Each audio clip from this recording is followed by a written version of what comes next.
All right, so we are on air. This is the Help Systems webinar, How to Protect IBMI from the New Malware of 2020. And we are recording this, so you'll be able to review this later on because I'm going to shoot a whole bunch of information at you today. My name's Sandi Moore. I'm a principal security consultant with Help Systems. I work with a lot of customers in evaluating security flaws on their system or holes and helping to determine the best way to remediate or mitigate some of those security issues. I've worked on the IBMI platform for almost 20 years now in a lot of different capacities, training customers, working in support, supporting software, doing testing, worked trade shows, but my most favorite thing to do is to present information and share information with you so that I can help people understand what the concerns are, what they can do about it, and I love to show off our software too. So it's kind of fun for me, and I'm glad you guys were able to be here today. I have worked in the area of the viruses, malware arena for most of my career with the company. So hopefully I'll be able to share some new information with you guys. So we'll kind of go through the agenda here real quick, just so you have an idea of what we're going to be talking about. Changes to the threat landscape, the threats that are out there, any impact on IBMI there might be, what's at risk, and then creating layers, because of course we want to get to a point where we can deal with this. So first thing we have to think about is where these threats are initiated. So our companies are being bombarded by threats, and these threats come from multiple sources. The very common criminal outsider element, someone who wants to steal information from you or hold your information hostage so that they can get some money out of you. Competitors, whether they're trying to destroy you or disable you or steal information from you, and then political as well. That's always a hot button. And then the insider threat as well. Very common in it that threats are from the inside, whether it's a negligent employee who is not doing due diligence, downloading things, or not taking the steps that are outlined in a security policy, or malicious. We've seen some malicious attacks from insiders. AT&T comes to mind, where they had employees who were willing to install malware on servers to collect customer data. And they gained a lot of money out of this. So there is some malicious intent or destruction of information, but also accidental. Now, I don't think that most of our employees are intentionally hurting or harming our systems, but that accidental click on something is certainly going to be impactful. Now, unfortunately, the world we're living in right now, and I'm not going to tell you guys, we all know where we're at. We are in a global pandemic. Our world is turned upside down, and things are not normal right now. And so what we found is that there's a huge amount of employees that are working from home. And unfortunately, this has really changed the way threats are initiated. They've actually, with the work from home employees, we now have a conduit from the outsiders to the insiders. And we're kind of standing on the fence there in between. And it's created an environment where we kind of have to start thinking about things a little bit differently. Whether it was you already had a lot of people working from home and you had a great plan in place, or you had a few people who might have worked from home and now you've got a whole bunch of employees working from home. It definitely puts some burden and some strain on our IT departments, our equipment, our bandwidth. All of these things have really impacted where we need to start watching these threats from. Now, real quick, I'm actually going to run a poll here because I want to see where you guys are at with this. I'm going to launch that. Kind of wondering if you guys have employees or coworkers that are connecting to IBMI remotely. We do know that there's a huge amount of people working from home, like I said, and when they're working from home, what are they connecting to? Kind of trying to get a feel there. Is the IBMI going to be exposed that way? And so something that we don't usually have to think about. We know our IBMI is inside our firewall, right? Everybody tells me that when I do security scans with them. We review their security settings. Everybody says, well, I'm not worried about it. It's behind the firewall. So now this work from home, how many people are actually connecting to that IBMI? So most of you guys have voted here. So I'm going to not hold up this poll here unless anybody wants to throw out an answer here real quick. Looks like we have, in fact, 90% of you say that yes, you do in fact have employees or coworkers connecting to the IBMI remotely. 3% of you say no, and 6% of you are not sure. So, that's actually a pretty big number. There's a lot of people that are in fact connecting to that system that is probably, or most likely, from what I hear and what customers tell me, this is the core server of the business. And so, we definitely have to take this into consideration. All right, so let's talk about why work from home is increasing this risk. And, first thing is that everybody says, oh, I've got my users coming in through a VPN connection. Okay, good. So when they're connected, you've got a secure connection, and that's a beneficial thing. But what we're finding is that those laptops and those non-company owned computers that your users are connecting from are not necessarily being kept up to date. They could be being used for personal reasons, and they may not have effective antivirus software or malware or security software on those systems. Employees are overwhelmed right now with the news, everything that's going on. Stresses, you've got kids at home, your pets are not used to you working from home, so you've got this whole host of new coworkers that don't necessarily sit on the same mindset as you do of getting work done during the day. So we're all really distracted, and unfortunately, the bad guys, those threat actors, those schemers are taking advantage of that. Phishing and scam emails are through the roof. There are so many of them that are geared towards getting your attention. And those employees that they get their attention on, it's more likely from home that they're going to click through on things because they're distracted, they're busy, they're overwhelmed, they're worried about what's going on. Phishing attempts that might get employee attention could be contact tracing. That's the new big thing, is contact tracing. If you get an email that says you've got someone that has been exposed and has contracted COVID-19, you need to respond with your personal information and fill out this form. Suddenly, you've actually got a compromised employee, compromised computer. Stimulus payments, people trying to update their banking information, checking to see if they have their stimulus payments. There's spoof websites on that, and that web browsing can also be a big part of that.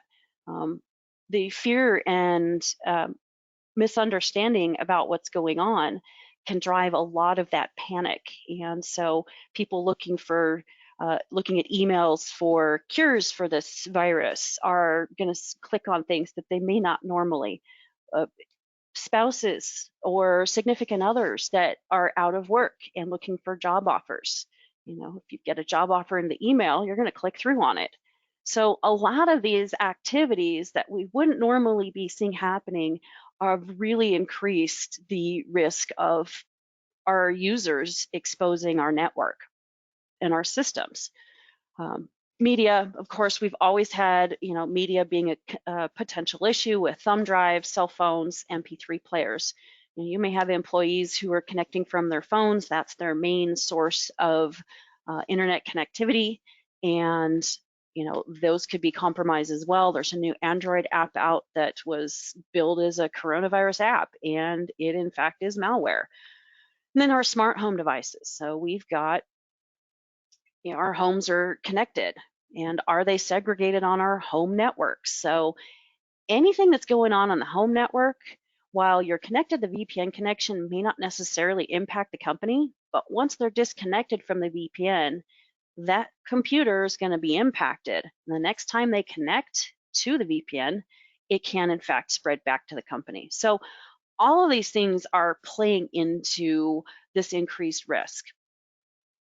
And as far as hardware, being able to police and know that the hardware that your work from home employees are using. Do they have the router settings exactly how they were when the Spectrum guy came and installed it? Did they ever change the default password? Have they done firmware updates? So all of these things have now exponentially increased what we need to be concerned about. So as far as the threats, they can impact the availability of your hardware and business applications. If your IBMI is the core server for the business and you've got inventory, order entry, invoicing, payroll, general ledger, any of those primary functions are offline because of a security incident, that can cripple the organization. Whether you are one of those companies that is overwhelmed with business because you make cleaning products, or you are making paper products, you're really busy, or you're a transportation company or healthcare industry. You guys are all really, really, really busy. And if your organization comes down and is taken offline, that's going to be huge. Or if you're trying to keep afloat and you're trying to keep business going and you're down, again, this can create some huge challenges. So we really need to start looking at what are the things we're going to do to protect and how can we prevent security incidents from taking our main server offline. So one of the security threats, of course, is malware. That's why we're here talking about malware today. Malware, by definition, is malicious computer software, interferes with normal computer functions or sends personal data about the user to unauthorized parties over the internet. All right, so it's bad stuff. Software which has been designed to operate in a malicious, undesirable manner. And I found a whole bunch of definitions on it. I like this one the best, but really it's an amalgamation of malicious and software, so malware. It is used very generically to discuss or describe a wide variety of malware. Computer viruses, worms, Trojan horses, spyware, adware, rogue software, scareware, all of these things, apps, there's a whole host of them. So we're really just talking about malicious software that is doing something that you didn't intend, right? That's a threat. What is it actually going to do? Why are we talking about it today? Because there's always been a big question as to whether or not power servers can contract a virus. So like many people, they've always heard that IBMI is immune, AS400 is immune. So there's been this mindset that the server is not going to be impacted, it's not going to be infected, and it can't contract a virus. So I actually am going to tell you guys right now off the top that in fact it can be impacted, and it's something that we need to have this why we're having this conversation. And this is something that can in fact cause you an immense amount of frustration, pain, downtime, money, all of the above. So what I want to know is actually through this next poll here is to find out if your company is actually scanning for viruses on your IBMI. Because it's something that hasn't been so widely known, or it's been assumed that it's not going to be impacted and it's not something that needs to be done, I want to know if you guys are actually doing it. If you are scanning, do you scan with Windows-based software? Or are you running your scans with a solution that runs natively on IBMI? If you're not scanning, there might be some good reasons for that. I don't know. By the time we get done with this, I bet you're going to probably say, maybe we should be doing this. And it looks like some of you guys are not sure if you are in fact scanning the IBMI for viruses and malware. So not unusual. Sometimes the network teams are tasked with scanning the servers they see as vulnerable, and they don't know about IBMI, or they just go, oh yeah, green screen, we're not worried about it. So, all right, looks like Most of you guys have voted here on this, and overwhelming results here. I'm going to go ahead and close this poll. No, 59% of you say that you do not, in fact, scan your IBMI for viruses and malware. 22% of you guys do. Happy to see that. That always makes me happy. And there's some of you guys that are not sure. Doesn't look like anybody's scanning with Windows-based software. And that actually makes me happy. And when we get towards the end, you guys will understand why that actually pleases me. All right, I'm going to show you guys a screen here. And this is why I think you should, in fact, be scanning your IBMI for viruses. This screenshot is from a customer system who, in fact, got hit by malware. It happened to have been a ransomware, and it encrypted 500,000 files on this customer system. So if you think about how big your IFS is and how much you have out there, 500,000 files, 500,000 files encrypted. And when they actually did, in fact, scan their IBMI for viruses, they found 248,000 copies of that particular ransomware on their IBMI server in their IFS. So this, in fact, is a huge problem, and it needs to be addressed. This particular customer had some very significant downtime. So 2 weeks to recover, website down. They could only connect from the console because their TCPIP configuration files were encrypted, unavailable. Their website, which was their main source of business, was down. So extremely painful experience, very costly for them. And they were lucky. They had backups. They were able to recover from this. But it was, like I said, a long process, very painful. Not everybody is going to be able to recover from this. Viruses affecting IBMI. This particular company last October, in fact, got hit by ransomware. They are an IBMI shop. I know that for a fact. And their ransomware attack was so pervasive that they actually ended up letting all of their employees go. 300 people lost their jobs right before Christmas because they could not recover from that ransomware attack. So it can be extremely catastrophic. And this is not the climate that we want to have our businesses hit so hard that we just have to close our doors and walk away. We're trying to survive here, and this is definitely not the road we want to go down. So you're probably wondering why you didn't know about this. As I alluded to already, IBMI has always been thought to be immune from viruses. And those native objects on your system, they actually are considered to be immune against viral infection. They're not going to be able to be changed and malicious code injected into your native IBMI database files. Those native IBMI programs are going to have to be recompiled before they start doing something different. So that side of the house, the native objects, that's where that reputation came from. But the integrated file system is not immune. As you saw from that screenshot, in fact, the IFS, or the integrated file system, can and in fact is very often impacted by viruses. And so it's your responsibility to immunize the IFS. So this is where you step in and you start scanning that IFS, making sure that you know what's out there, that you know what users are putting out there, and what you're sharing. So if you send files off the IFS to someone else, what are you giving them?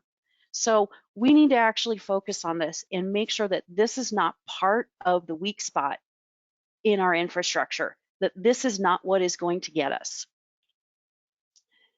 Talking about only the IFS, right? It's only the IFS. I'm not worried about it. We don't use it. Well, I guarantee you use the IFS. You cannot have an IBMI without an IFS. We'll cover that here in a second. I'll show you guys what's going to be at risk. But it's not just the IFS that can actually be impacted. Those native libraries and objects in qsys.lib off the root directory are not necessarily going to be infected or encrypted, right? Those are not where we're going to be concerned about. However, those native structures at qsys.lib, those libraries objects, can be renamed or deleted by malicious actors or code. So those can be affected. If you suddenly have a database file that gets deleted, that could be a problem. All right. Other IFS structures can be renamed, deleted, encrypted, and infected. So that can be far-reaching. This can have a huge impact from all corners of your system. So the way that we're seeing viruses being spread to IBMI, a couple of avenues are the most common. Map drives are the biggest offender. This is where users have the ability to put files directly into the IFS or pull files directly out of the IFS from Windows Explorer. So the drive is available. Once that network connection is made, you're going to be able to get to the IFS through other interfaces, a command prompt, for example. I don't know if you guys can see that, but once you've made that connection, that network drive is available through a command prompt, it's very easy to just do a copy from the PC to the drive. If you've got malware or a threat actor who is gained access to your network through a PC, and that PC can see your system, they're going to be able to put things on the system, and they're going to be able to hide things out there on the system. We've seen a lot of threats out there where they're watching, they're monitoring the networks before they actually start doing things. They start planting malicious code on different servers. If you're using the IBMI, the IFS as a file server, there's that direct connection is available, and your users are potentially spreading it to the system, but also they can potentially be impacted as well. FTP is another way that viruses can spread to IBMI. Easy to use, fast connection. You don't have to use any specialized software. You can see FileZilla in the background there, but just as easily using that command prompt again. FTP to your system, change directory to the directory you want to go, and do an input, and you can put multiple files onto your system. And if you don't know what's being moved up there, if you're not monitoring FTP, you have no idea who's putting things on the system. If it's overwriting files or if it's putting new things on the system, just waiting for someone to access it. Those aren't the only ways that files are actually, viruses, malware can be spread to IBMI, map drives and FTP being the primary, but install media. Do you download software from third-party sources? Do you have vendors that install software on your system? Anyone who's putting anything on your system, regardless of how they're getting it on there, unless they are actively scanning and can ensure that, in fact, they're not sharing anything with you, you need to be looking at your system, because this is where things are going to be populated onto the system. Image catalogs, NSF mounts, UDFS mounts, anywhere where we're creating that two-way connection between other structures and our system creates that ability for that malware to spread to your IBMI. On the other side of it is the IBMI can be able to spread viruses off. So we're able to load things up on the system, all those same ways that the IBMI can, in fact, get malware on it. It can also happily spread it on to your users and to customers and to vendors, business partners, whoever you work with and share information with. There's a potential it's being shared that way too. Web servers. You wouldn't want to actually have a web server that has a page on it that is actually hosting malware. That would not be good. Doesn't look good for you. There's a lot of other ways too. High availability. And I'll talk about that here in a second as well. But, backup media. If you don't know when the last time your files were clean, so to speak, did not have malware in it, how do you know how far back to go in your backups to make sure that you are able to restore a good copy of that file or that object back onto the system? So as far as viruses being able to affect your IBMI, well, a malicious program, as we said, does things that are inappropriate or malicious. That's by by the name of it, that malware is going to do something that is not nice. So you've got a PC, for example, and it can see your E drive, for example, and that happens to be your map drive to your IFS, and that malicious program does a delete star.star for that directory. That user has enough authority that the PC's compromised from, they could potentially delete pretty much everything on the system. So it can have a huge impact, right? Malicious programs can also issue commands. So not every virus writer or threat actors behind these malicious programs knows something about IBMI, but it really only takes one of them to know something about it to create some issues. You can see here that the ability to run an SQL statement and actually issue a remote command from a PC and have it impact the IBMI. I'm showing here just a send message to a message queue sysopper with the word boo. What if that command that's being sent is a delete lib or power down sys, or I don't know, could be anything. Create lib for a hacker. You know, those are the things that we have to start thinking about. Can someone from a PC remotely or issue commands on the system? And what are those commands going to be able to do? Of course, the shared files that our users are using, that your applications may be using, can be modified or deleted by malicious programs. So the fact that the files exist and that the user can see it, if they're able to delete it or modify it, suddenly your processes break. Things may not work anymore. So whether it's relying on it to be there because it's an update process, or you're trying to open up client access and your session doesn't work because that piece of information is now missing or it's been corrupted or compromised. So shared files modified and deleted can impact the business. So obviously those files that we're putting up there for file storage, whether it's imaging software, invoicing software, or it could be billing, order entry, all sorts of things end up getting stored in the IFS, but that's not the only thing that's at risk. And this is where we should become a little bit concerned, if you're not already, is that the operating system can be impacted, and it is part of the IFS. If you go into Navigator for I and look at the integrated file system, qsys.lib is right there underneath root. If you do a work link to the root directory, qsys.lib is there. And then you also have, even through a command prompt, you connect to the system, or you've got that drive map to the root directory, and you do a directory for, do the directory command or the list command, you're going to see qsys.lib. So the operating system itself is vulnerable and can in fact be impacted. If a user has the ability to delete, and I'm going to just throw it out here, if they have all object authority, they can delete anything, including the operating system. That can be impacted. So definitely a concern. That is a huge risk.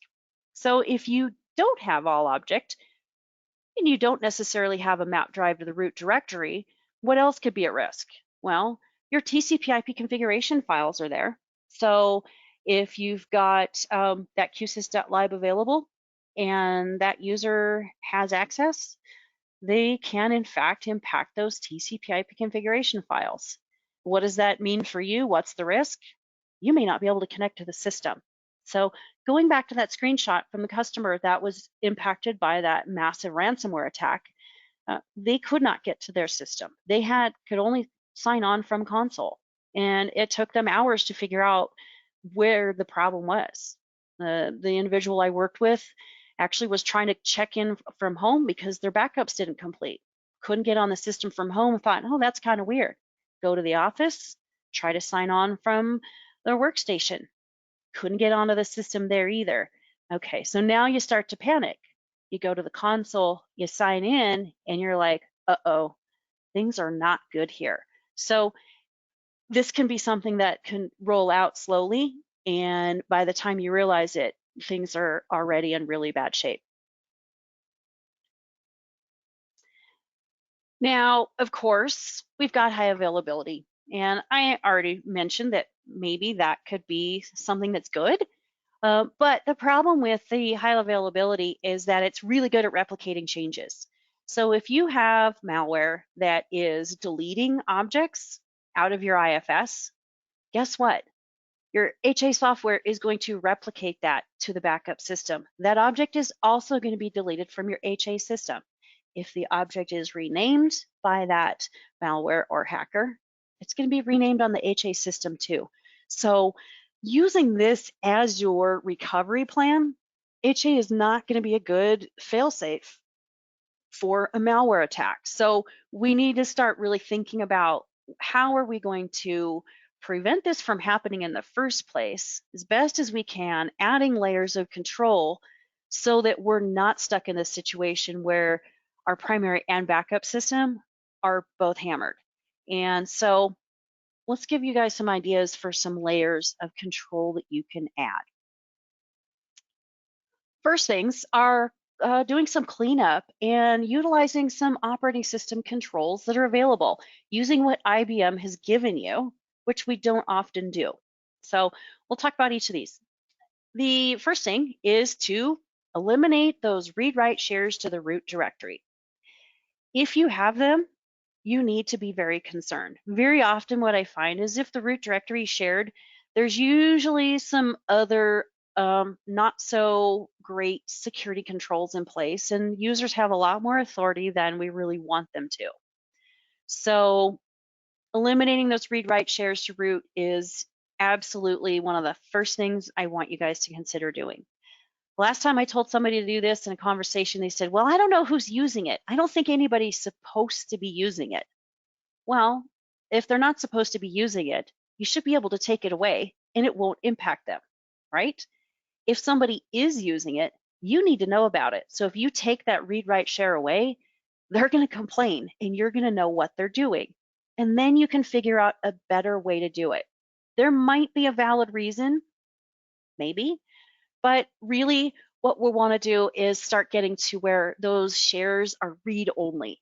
And so eliminating the ability for someone to actually change things, upload, rename, or delete the objects in our IFS. So that read-only shares is not always an option. So we have to start thinking about how else can we do that? Because we're going to have to let users have access to the system, right? This is how they get their jobs done. This is where the data is stored. This is where the work happens.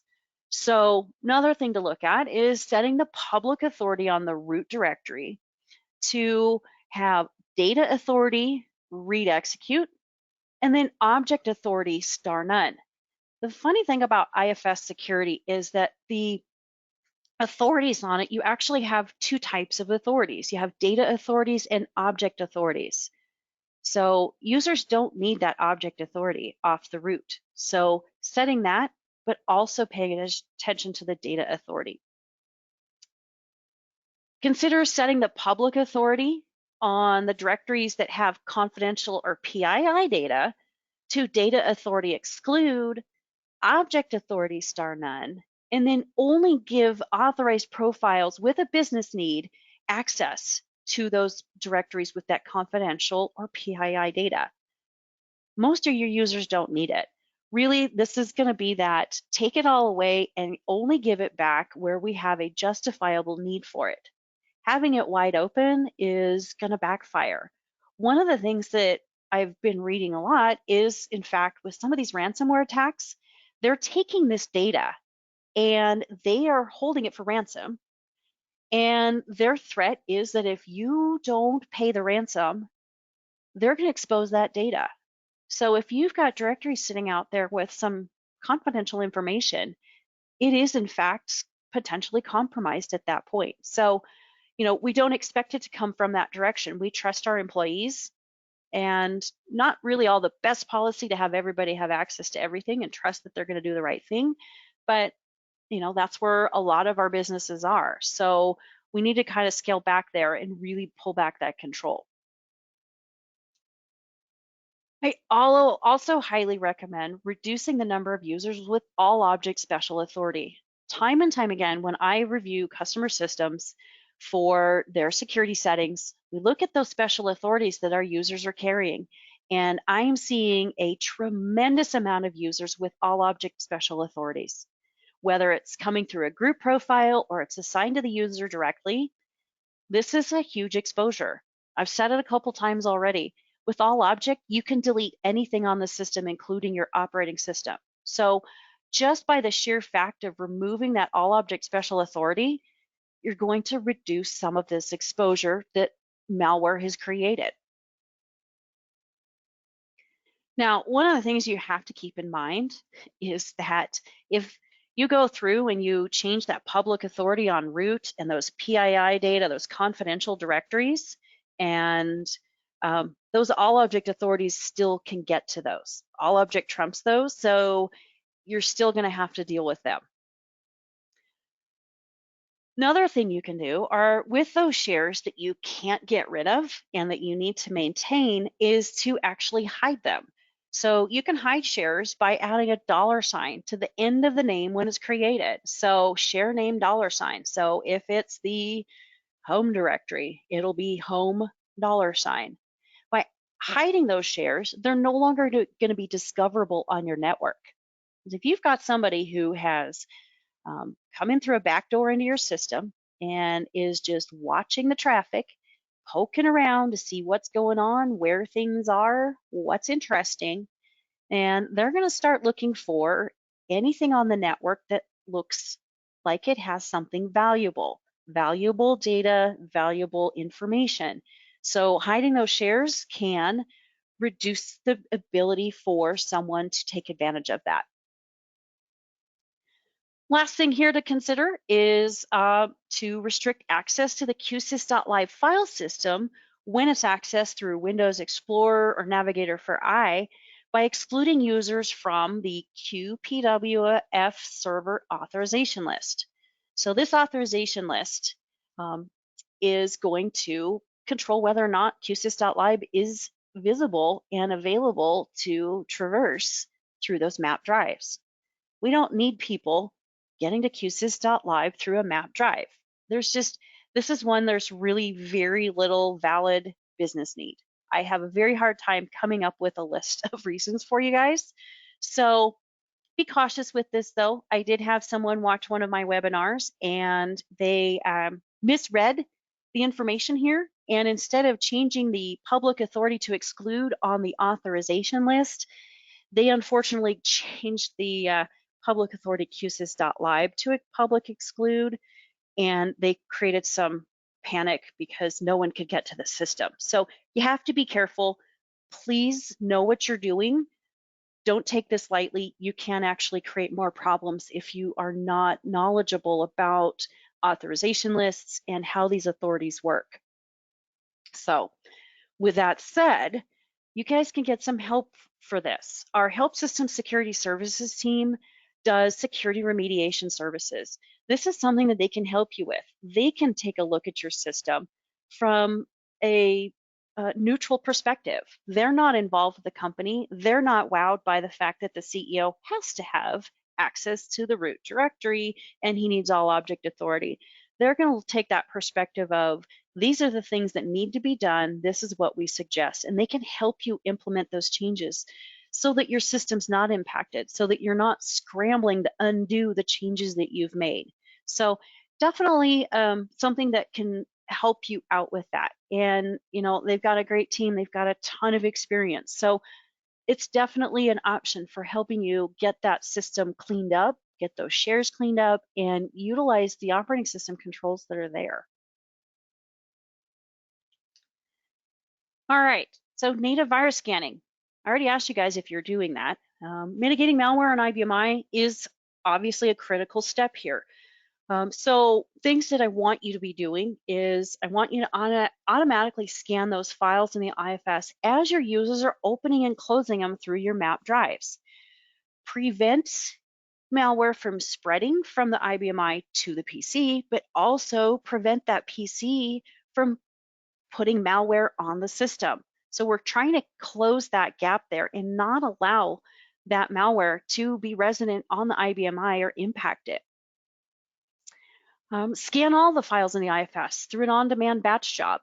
The files that are open through the map drives, those are obviously the ones that are going to be our biggest threat, and those are going to be our soft underbelly. But as we talked about before, there's a lot of other ways that files actually do get onto the system. So we need to evaluate and make sure that all those files we just loaded up from that new software we added doesn't have an infected file in it. I have seen third-party applications with infected files in their IFS directories. It does happen. We all assume everybody else is watching for this stuff, but not enough people actually are. So you take control and you decide that your system, you're going to look at it and you're taking responsibility for your system and not leaving it on somebody else who is ultimately not going to pay that price. Review and delete infected files from the quarantine directory promptly.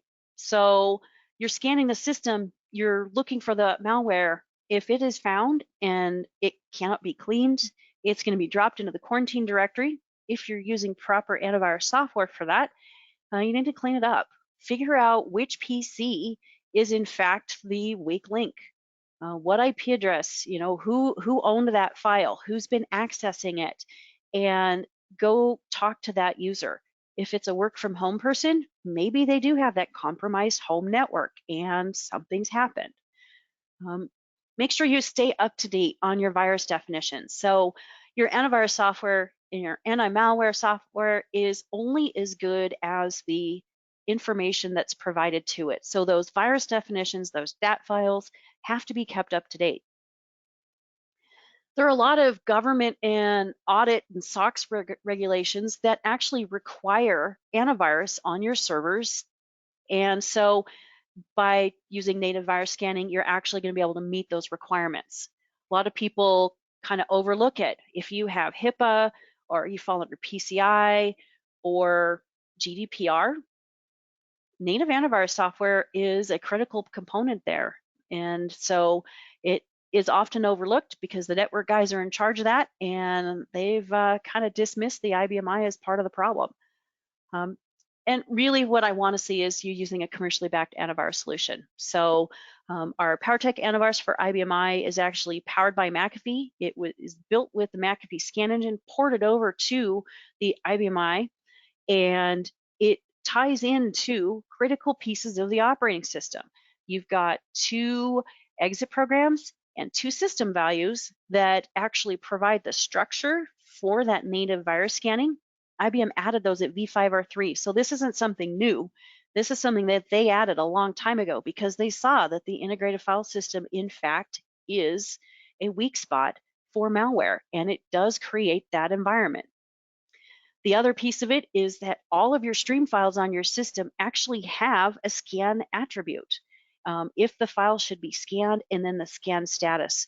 So those attributes are what we look at. So if the file is infected, it's going to be marked as a failure and it's going to be in that quarantine directory. So in order to actually proactively and efficiently manage the process, using that native virus scanning is where you need to be. Now, one of the questions I asked at the beginning, one of those polls, was if you're using your Windows antivirus. Now, I was really happy that there was nobody who said that they were using their Windows antivirus. So happy to hear that, because there's a whole host of problems that come with that. Scanning from a map drive from a remote Windows server creates some huge issues. You've got where you've opened the door even wider than you were to start with. You're creating a read-write share to the root directory. One of the things I told you not to do. You have to have a persistent connection with an all-object profile. Another big problem. And you don't have any real-time scanning either. So users who are in fact using those map drives, PC software is not going to be able to scan as a user's open and close off of the IFS. And of course, because it can't actually connect to those scan attributes on the files, it doesn't know what it's supposed to scan. Has this file already been scanned? Is it clean? Or do I need to scan it? It's going to scan every file every time. So it's going to take a lot longer every time it runs. You have to monitor it, make sure it's working correctly. I don't know about you guys, but I have a tendency to see blue screens on my Windows PC.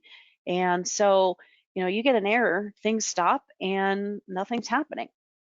Another issue is you've got all those IFS files moving across the network to that Windows server to be scanned, and then they're moving back. So between the network bandwidth and the fact that all of your files are now being moved in the clear, readable, can compromise that network. So, there's a lot of issues with that. I was glad to see that nobody is.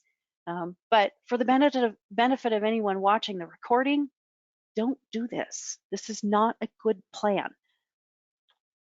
All right, last layer that you can leverage to help with the malware on IBMI issue is to leverage exit programs to control access.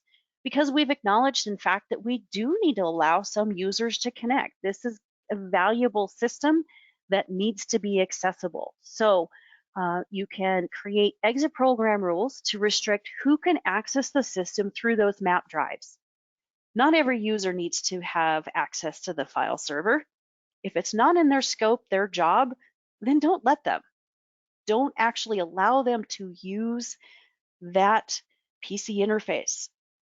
Use those exit program rules to restrict who can access the system through FTP. We talked about FTP is another way files can be injected into the system. So we need to control that. There's really not a lot of good reason for most users to need FTP, but as administrators, you may be using FTP, so it is started and it is active. So you need to be able to restrict who's actually able to use it with those exit program rules. Once you're actually controlling who can access these services, start creating rules to control what the users can do. The ability to rename and delete files through map drives. Now, cool thing here is that even though a user may technically at the OS level have the authority to rename or delete a file, because of their object level authority, you can actually control that with an exit program. And all object users can be stopped as well with those exit programs.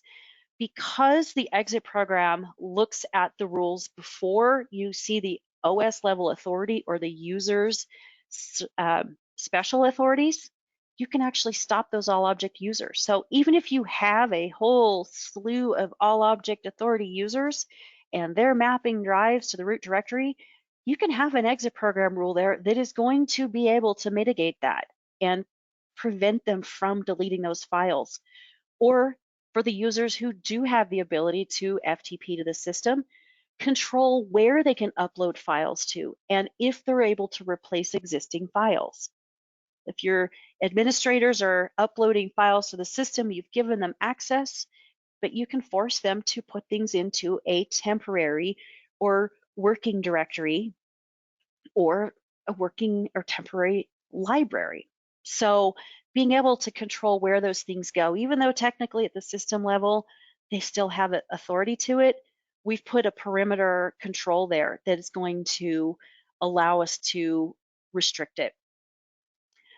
Last thing here is to review the exit program audit logs for suspicious or unusual activity. So you put all these rules in place and you've prevented the access.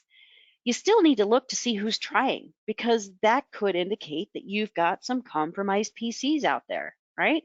So we need to make sure that we're watching that. The fact that they didn't get in is good, but you need to know that they were trying.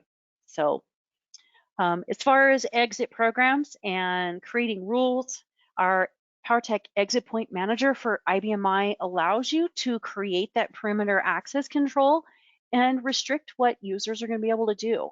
And by that design, you've got an additional layer that is going to prevent unauthorized activities by authorized users. Okay. All right, so 3 layers there that you can implement. I have another poll for you guys, actually. Now that we've gone through and talked about this, I want to know if you're interested in actually doing an IBMI virus scan. It is something that can actually be done in the middle of the day. You can install the software, schedule a scan to run, so you can see what exactly is on the system. We can show you what the software looks like. We can have conversations with your team I've actually had an unprecedented amount of conversations with people in the last couple of months. I've had many companies that have in fact been hit by ransomware. They are struggling with it, but also just being concerned because there is such an increase in activity around this, and we're in such a different time right now that we're trying to think of other solutions and to make sure that we are addressing as much as we can from our side of it.